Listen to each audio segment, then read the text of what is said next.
दोस्तों, मैं प्रिंस सैनी आपका स्वागत करता हूं हमारे चैनल लर्न एंड ग्रो में। आज हम बात करेंगे इंटरनल एनर्जी के बारे में।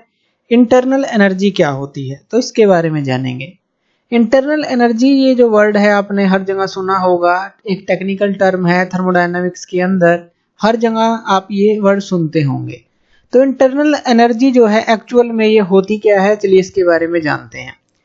अगर इंटरनल एनर्जी की हम डेफिनेशन देखें, ये हमारी टोटल एनर्जी होती है जो कि एक सिस्टम के द्वारा प्रोसेस की जाती है, यानी कि एक्वायर की जाती है due to its molecular motion और उसकी मोलिकुलर कॉन्फ़िगरेशन के द्वारा।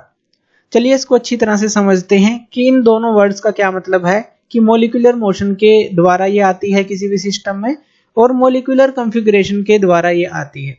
अब मोलिकुलर मोशन को तो आप समझ ही गए होंगे। जैसे मान लीजिए ये एक सिलेंडर है और इसके अंदर जो है आप गैस को ले लेते हैं। अब मोलिकुलर की बात हो रही है, मोलिकुलर मोशन की, तो यहाँ पर हम बात करेंगे गैस के मोलिक्यूल्स की। तो ये क्या है, यहाँ पर गैस के मोलिक्यूल्स हैं। ये कोई भी एक गैस का सिलेंडर है। तो कोई भी आपने गैस का सिलेंडर ले लिया और उसके अंदर गैस ले ली और गैस को भी हम माइक्रोस्कोपिक लेवल पे देख रहे हैं, यानी कि उसके मोलिक्यूल्स के लेवल पर देख रहे हैं।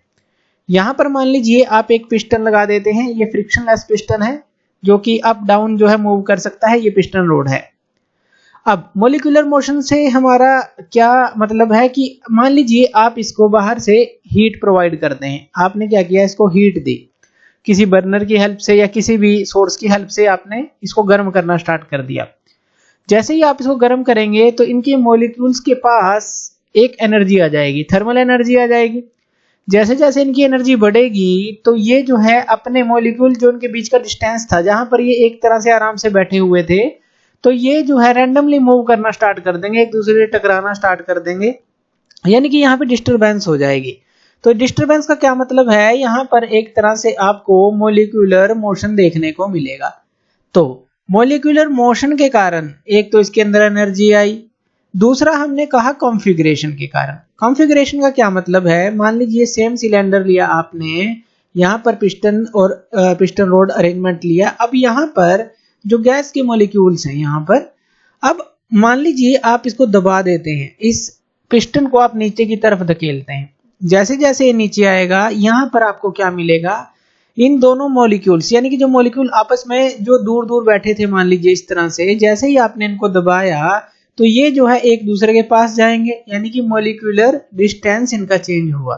मॉलिक्यूलर डिस्टेंस चेंज होने का क्या मतलब है, इनकी कॉन्फ़िगरेशन चेंज हुई, शेप चेंज हो रही है। यहाँ आप देख सकते हैं वॉल्यूम ज्यादा है, जैसे जैसे आप नीचे की तरफ आएंगे वॉल्यूम कम होती चली जाएगी। तो ये किसके कारण से एनर्जी आई, ये एनर्जी आई हमारी कॉन्फ़िगरेशन के कारण से, ये मॉलिक्यूलर मोशन के कारण से, और ये आई हमारी कॉन्फ़िगरेशन चेंज होने के कारण से, यानी कि इसकी शेप को आप कह लें एक तरह से, वो चेंज होने के कारण से आई, कॉन्फ़िगरेशन चेंज होने के कारण से आई।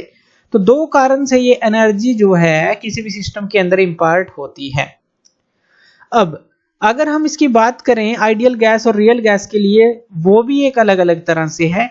अब हमने बात की, अब जो हमारी इंटरनल एनर्जी है इसको किससे डिनोट किया जाता है, इसको यू से डिनोट किया जाता है। और ये किस चीज का सम हो गई हमारे पास, एक तो काइनेटिक एनर्जी, एक पोटेंशियल एनर्जी, यानी कि एक तो मॉलिक्यूलर मोशन के कारण जो कि काइनेटिक एनर्जी है, और एक उसकी कॉन्फ़िगरेशन के कारण जो कि पोटेंशियल एनर्जी है। तो ये जो है हमारा इंटरनल एनर्जी टोटल सम होता है काइनेटिक एनर्जी और पोटेंशियल एनर्जी का, जो हमने अभी देखी। अब आइडियल गैस जो है, आइडियल गैस के केस में क्या होगा। अब आइडियल गैस के केस में, आइडियल गैस हमारी एक थ्योरेटिकल गैस होती है, एक परफेक्ट गैस जिसको हम बोलते हैं, जो प्रैक्टिकली एग्जिस्ट नहीं करती। इस केस के अंदर क्या होता है, हम क्या मानते हैं कि जो गैस के मॉलिक्यूल्स हैं उनके बीच में कोई भी इंटरमोलिकुलर फोर्स नहीं है, यानी कि इन मॉलिक्यूल्स के बीच में इंटरमोलिकुलर फोर्स जो है जीरो होती है। कोई भी इंटरमोलिकुलर आपस के अंदर इनके बीच में कोई भी फोर्स नहीं लग रही। अब इनके बीच में कोई फोर्स है ही नहीं, अगर आप इनको दबाते हैं, मान लीजिए आप इनको दबाते हैं, इसको इसके पास ले जाते हैं, तो आपको कोई वर्क करना ही नहीं पड़ेगा, क्योंकि यहां पर कोई भी फोर्स है ही नहीं थी। तो यहां पर जो आइडियल गैस है, यहां पर क्या होता है, इंटरमोलिकुलर फोर्सेस जीरो होती है। ये एक कंसीडरेशन है इसके लिए। तो कोई भी वर्क डन जो है आपको नहीं करना पड़ता अगर इनका डिस्टेंस जो है आपस में चेंज करना चाहते हैं। इनको आप कंप्रेस करते हैं, पास ले जाते हैं, दूर ले जाते हैं, क्योंकि इंटरमोलिकुलर फोर्सेस तो है ही नहीं, तो वर्क डन आपको नहीं करना पड़ा। यानी कि यहां पर सिर्फ काइनेटिक एनर्जी का रोल आता है, क्योंकि पोटेंशियल एनर्जी का रोल कहां पर आता है, जहां पर मॉलिक्यूलर कॉन्फ़िगरेशन आप चेंज करते हैं, कंप्रेस किया या एक्सपेंड किया, चेंज होती है। इंटरमोलिकुलर फोर्सेस के कारण जो है आपको वर्क डन करना पड़ता है। जब आपने वर्क डन किया ही नहीं तो उसके अंदर एनर्जी कहां से इंपार्ट हो जाएगी। तो यहां पर सिर्फ एक एनर्जी रहेगी, इंटरनल काइनेटिक एनर्जी इस केस के अंदर, यानी कि U equal to real gas के लिए सिर्फ UK रहेगा जो काइनेटिक एनर्जी है। पोटेंशियल एनर्जी हमारी 0 हो जाएगी और ये डिपेंड करेगी सिर्फ टेम्परेचर ऑफ द गैस के ऊपर, क्योंकि टेम्परेचर जब आप बढ़ाएंगे तभी तो काइनेटिक एनर्जी बढ़ेगी। अब आपने वैसे कोई फोर्स लगाई, इनको आपस में पास में ले आए कंप्रेस करके, उसका कोई फायदा नहीं है क्योंकि कोई वर्क डन हुआ ही नहीं, तो वहां पर पोटेंशियल एनर्जी 0। काइनेटिक एनर्जी किसके कारण से आएगी, सिर्फ टेम्परेचर बढ़ने के कारण से आएगी। अगर हम बात करें रियल गैस की, अब रियल गैस हमारी प्रैक्टिकल गैस है, तो यहां पर यानी कि जो आप यूज करते हैं वही रियल गैस है, तो यहां पर इंटरमोलिकुलर फोर्सेस कभी भी 0 नहीं होती।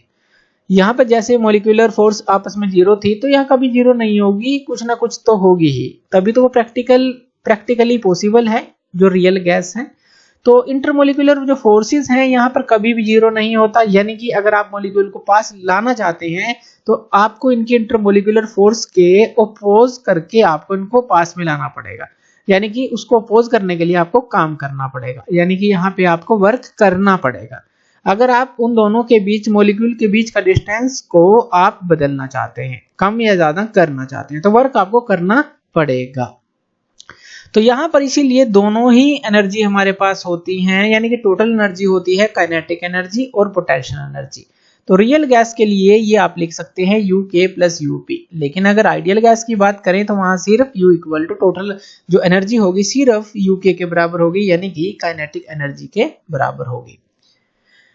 अब यहां पर ये टेम्परेचर पे तो डिपेंड करेगी ही, साथ में ये वॉल्यूम पर भी डिपेंड करेगी, क्योंकि यहां पर सिर्फ टेम्परेचर के कारण यहां पर एनर्जी आ रही थी, यहां टेम्परेचर के कारण तो काइनेटिक एनर्जी आएगी ही, लेकिन अगर आप कंप्रेस करेंगे या एक्सपेंड होगी गैस, पोटेंशियल एनर्जी जो है तो वॉल्यूम के ऊपर भी डिपेंड करेगी। तो वॉल्यूम और टेम्परेचर यहाँ दोनों का रोल रहेगा, जिसके ऊपर रियल गैस की इंटरनल एनर्जी डिपेंड करती है। कुछ और पॉइंट इसके अंदर हम डिस्कस कर लेते हैं, जैसे कि जो इंटरनल एनर्जी होती है वो हमारी डिपेंड करती है प्रेशर, वॉल्यूम और टेम्परेचर के ऊपर। अब देखिए जो इंटरनल एनर्जी है वो हमारी स्टेट फंक्शन होती है, याद रखना है, ये पाथ फंक्शन नहीं होती, स्टेट फंक्शन। स्टेट फंक्शन यानी कि एक स्टेट और दूसरी स्टेट इसके ऊपर डिपेंड है, ये इनिशियल स्टेट थी, ये फाइनल स्टेट है, बस ये इसी पर डिपेंड है, बीच का कोई भी पाथ जो है उस पर ये डिपेंड नहीं करते। तो ये जो इसकी स्टेट्स होती हैं ये प्रेशर, वॉल्यूम और टेम्परेचर से ही दर्शाई जाती हैं कि इस स्टेट का जो प्रेशर, वॉल्यूम, टेम्परेचर कितना था, सेकंड का प्रेशर, वॉल्यूम, टेम्परेचर कितना था। अगर इनमें से आप किसी भी चीज को चेंज करते हैं तो स्टेट जो है या कहें कि इंटरनल एनर्जी जो है उसके अंदर चेंज आता है। तो आप कह सकते हैं कि ये जो है प्रेशर, वॉल्यूम और टेम्परेचर की वैल्यू पर ये डिपेंड करते हैं। सेकंड पॉइंट अगर हम देखें, ये स्टेट ऑफ द सिस्टम है, नोट जो पाथ पर ये डिपेंड नहीं करती, सिर्फ सिस्टम की स्टेट पर डिपेंड करती है। अब ये पाथ मतलब किस भी तरह से स्टेट वो अचीव की गई हो, किसी भी पाथ से वो स्टेट अचीव की गई हो उस पर डिपेंड नहीं करेगी, सीधा ये जो फाइनल, इनिशियल और फाइनल स्टेट है उस पर ही ये डिपेंड करेगी। चलिए इसको हम समझते हैं कि जो ये स्टेट की चेंज होती है तो ये इंटरनल एनर्जी जो है गैस की वो किस तरह से, वो उसका जो काम है स्टेट चेंज में किस तरह से होती है। तो यहां पर एक और चीज देख लेते हैं कि जो होल सिस्टम इसके अंदर कंसीडर नहीं किया जाता। होल सिस्टम यानी कि अगर आप किसी कंटेनर की बात करें कि मान लीजिए ये जो गैस का सिलेंडर है उसके अंदर गैस के मॉलिक्यूल हैं, अगर आप इस पूरे सिस्टम को आगे ले जाएं तो इंटरनल एनर्जी का इसमें कोई रोल नहीं है, क्योंकि मॉलिक्यूलर बेस पर तो आप कुछ ले नहीं रहे, आप पूरे सिस्टम की बात कर रहे हैं, इसको एक जगह से दूसरी जगह लेकर जा रहे हैं। तो होल सिस्टम को हम थर्मोडायनेमिक्स में कंसीडर नहीं करते जनरली, तो मॉलिक्यूलर बेस की बात करेंगे तो kinetic energy of the system की नहीं बात करेंगे, होल की, मॉलिक्यूल्स की काइनेटिक एनर्जी की बात करेंगे, यहां पर ये कहना चाहते हैं। अब मान लीजिए कोई इस तरह का एक सिलेंडर है और उसके ऊपर एक फ्रिक्शनलेस पिस्टन लगाया गया है और इस पे हम कुछ वेट रख देते हैं और यहाँ पर कोई गैस के मॉलिक्यूल हैं, यहाँ पर कुछ वेट हमने रख दिए। अब अगर आप इसकी इंटरनल एनर्जी को बढ़ाना चाहते हैं तो आप क्या करेंगे? आप इसको हीट कर दें, सिंपल सी बात है, इसका टेम्परेचर बढ़ा दें। तो हीट अगर आप इसको कर देंगे तो इसका जो है इंटरनल एनर्जी इंक्रीज हो जाएगी। अब यहाँ पे इंटरनल एनर्जी इंक्रीज हुई क्योंकि आपने टेम्परेचर को बढ़ाया है, यहाँ पर टेम्परेचर को बढ़ाया है। अगर हम दूसरी डायग्राम के अंदर देखें इसको कि मान लीजिए गैस है, जैसे ही इसकी हीट एनर्जी, आपने इसको हीट एनर्जी दी, इसकी इंटरनल एनर्जी बढ़ गई और यहाँ पर जो पिस्टन था वो क्या होगा, एकदम से ऊपर की तरफ जाएगा। क्यों? क्योंकि इसकी इंटरनल एनर्जी बढ़ गई है। पहले ये रेस्ट पे था, जैसे ही आपने हीट किया इसकी इंटरनल एनर्जी बढ़ गई और इसने वर्क करना स्टार्ट कर दिया और पिस्टन को ऊपर की तरफ धकेल दिया।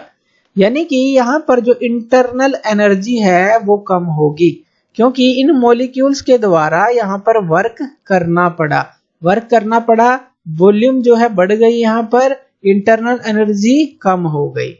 तो यहाँ पर ये कहेंगे कि वर्क किया है इन्होंने तो इंटरनल एनर्जी कम हुई है। यहाँ पर हीट दी, इंटरनल एनर्जी बढ़ी है। इसका रिवर्स भी पॉसिबल है, यानी कि अगर आप इसको किसी लोअर टेम्परेचर से कनेक्ट कर दें, कोई सोर्स है लोअर टेम्परेचर का, तो यहाँ पर इंटरनल एनर्जी कम हो जाएगी बढ़ने की बजाय। अगर आप कम टेम्परेचर वाला ठंडी चीज जो है से कनेक्ट कर दें। इसी तरह से यहाँ पे अगर पिस्टन को आप नीचे की तरफ लेकर जाएं तो यहाँ पर इनके मॉलिक्यूल डिस्टेंस कम होगा, जिससे कि इसके अंदर की इंटरनल एनर्जी इंक्रीज होनी स्टार्ट हो जाएगी। तो रिवर्स भी पॉसिबल है और ये बस एक बेसिक कंसेप्ट आपको पता होना चाहिए कि बढ़ेगी कब और घटेगी कब। तो ये होती है हमारी इंटरनल एनर्जी। तो थैंक यू वीडियो देखने के लिए और इसी तरह की वीडियोस के लिए आप हमारे चैनल लर्न एंड ग्रो पे हमें सब्सक्राइब कर सकते हैं। धन्यवाद।